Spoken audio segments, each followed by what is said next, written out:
خرج الحجاج من مكة هانئين بحجهم فائزين بغفران ذنوبهم، فيمموا شطر المدينة المنورة على صاحبها أفضل الصلاة.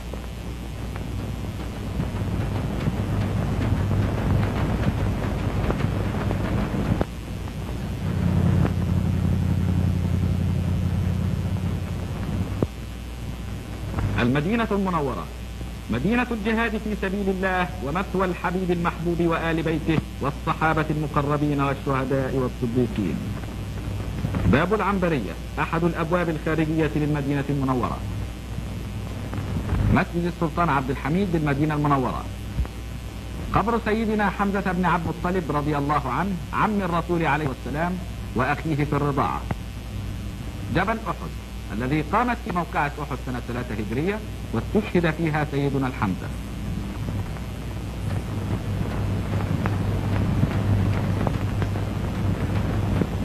مسجد الفتح أحد المساجد التي بنيت عهد الرسول عليه الصلاة والسلام ويقع في شمال المدينة على ربع من ربع جبل سلع. مسجد القبلتين به محرابان، أحدهما يتجه إلى الجنوب جهة الكعبة والآخر يتجه إلى الشمال جهة بيت المقدس. والمأثور أن النبي عليه الصلاة والسلام صلى في هذا المسجد إلى بيت المقدس حتى أمره الله تعالى أن يجعل الكعبة قبلته. بستان ومسجد عروة في ظاهر المدينة.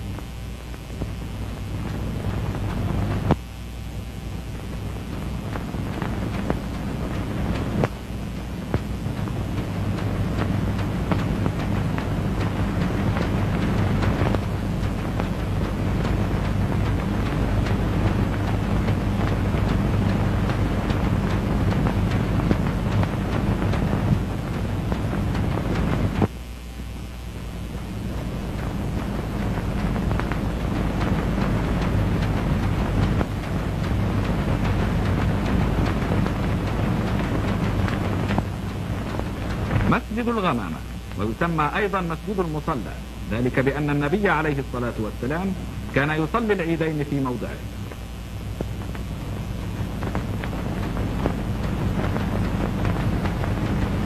مسجد سيدنا أبي بكر الصديق رضي الله عنه.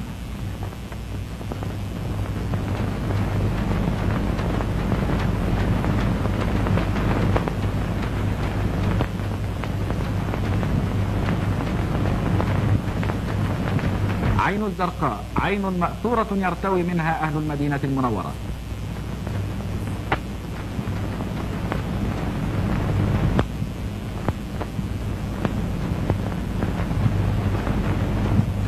مسجد قباء أول بناء أقيم في الإسلام ليكون مسجدا، بناه الرسول عليه الصلاة والسلام عند دخوله المدينة، وهو المسجد المقصود بقوله تعالى: لمسجد أسس على التقوى من أول يوم أحق أن تقوم فيه رجال يحبون أن يتطهروا والله يحب المطهرين.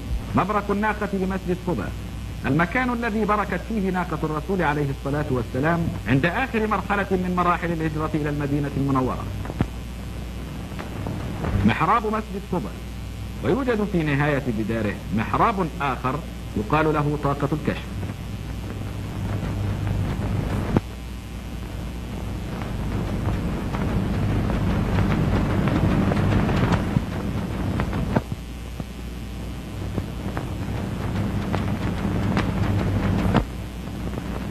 شارع بالمدينة المنورة يؤدي إلى الحرم الشريف.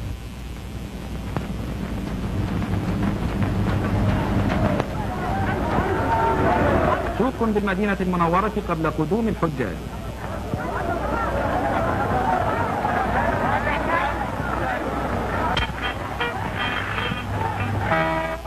سوق بعد قدوم الحجاج.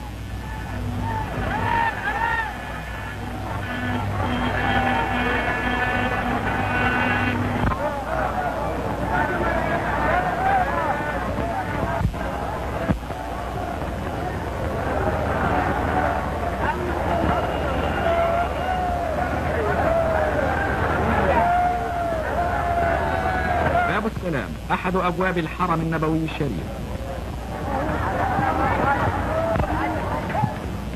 القبة الخضراء الشريفة التي تظل تحتها قبر الرسول عليه الصلاة والسلام ومعه صاحباه أبو بكر الصديق وعمر الفاروق.